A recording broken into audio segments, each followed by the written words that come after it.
ഒരുപാട് ത്യാഗം സഹിച്ചാണ് പുട്ടുകുറ്റി ജീവിച്ചത്. ആരുമില്ലെങ്കിലും അവളുടെ സന്തോഷം അവളിൽ മാത്രം ഒതുക്കി ജീവിച്ചു പോന്നു. സിനിമാ നടൻ ദിലീപ് വൈറ്റിലയിൽ ദേ പുട്ട് റെസ്റ്റോറന്റ് തുടങ്ങിയപ്പോൾ അവൾ ഒരുപാട് അഭിമാനിച്ചു.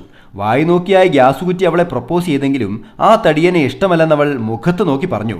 അതിന് പ്രതികാരമായി അവൻ ഇന്നും അവളുടെ മൂട്ടിൽ ഗ്യാസ് ഇട്ട് കത്തിച്ചുകൊണ്ടിരിക്കുന്നു.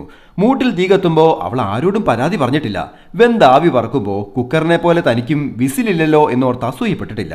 പുട്ടായി കഴിഞ്ഞ് പിന്നിൽ നല്ല കുത്തു കിട്ടുമ്പോൾ പ്രസവ വേദന കൊണ്ട് പൊളഞ്ഞെങ്കിലും ഉണ്ണിപ്പുട്ടിന് ജന്മം നൽകുമ്പോൾ അവൾ ആ നോവ് മറന്നു.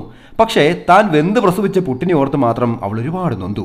പെറ്റിട്ട നാൾ മുതൽ പറയുന്നതൊക്കെ തള്ളാണെന്നറിഞ്ഞപ്പോൾ അവനെ ആരും വിശ്വസിച്ചില്ല. തള്ളി പിള്ളയുണ്ടാക്കി എന്നും പറഞ്ഞ് അവൻ അവൻ്റെ തള്ളയെ എന്നും കുറ്റപ്പെടുത്തിക്കൊണ്ടിരുന്നു. പുട്ടിന് ഒരുപാട് അവിഹിത ബന്ധങ്ങൾ ഉണ്ടായിരുന്നത്രേ. പഴത്തിൻ്റെ കൂടെയും പപ്പടത്തിൻ്റെ കൂടെയും കടലക്കറിയുടെ കൂടെയും ഒക്കെ കുഴഞ്ഞു മറിഞ്ഞ് അഴിഞ്ഞാടി നടക്കുകയാണെന്ന് കേട്ടപ്പോൾ അവൾ അതും വിശ്വസിച്ചില്ല. ഒരിക്കൽ ചെറുപഴത്തിൻ്റെ തുണിയൂരി കെട്ടിപ്പിടിച്ച് കിടക്കുന്ന ഫോട്ടോ വീട്ടിലെ ചെക്കൻ്റെ വാട്സപ്പിൽ സ്റ്റാറ്റസായി കണ്ടപ്പോൾ പുട്ടുകുറ്റി പൊട്ടിക്കരഞ്ഞു. പല തള്ളമാരും പിള്ളേരെ വളർത്തുന്നത് വളരെ പ്രതീക്ഷയോടെയാണ്. പ്രസവിച്ച വേദന അവർ മറക്കും, പക്ഷേ പിഴച്ചു പോകുന്ന മക്കളെ ഓർത്തുള്ള വേദന അവരെ തകർക്കും.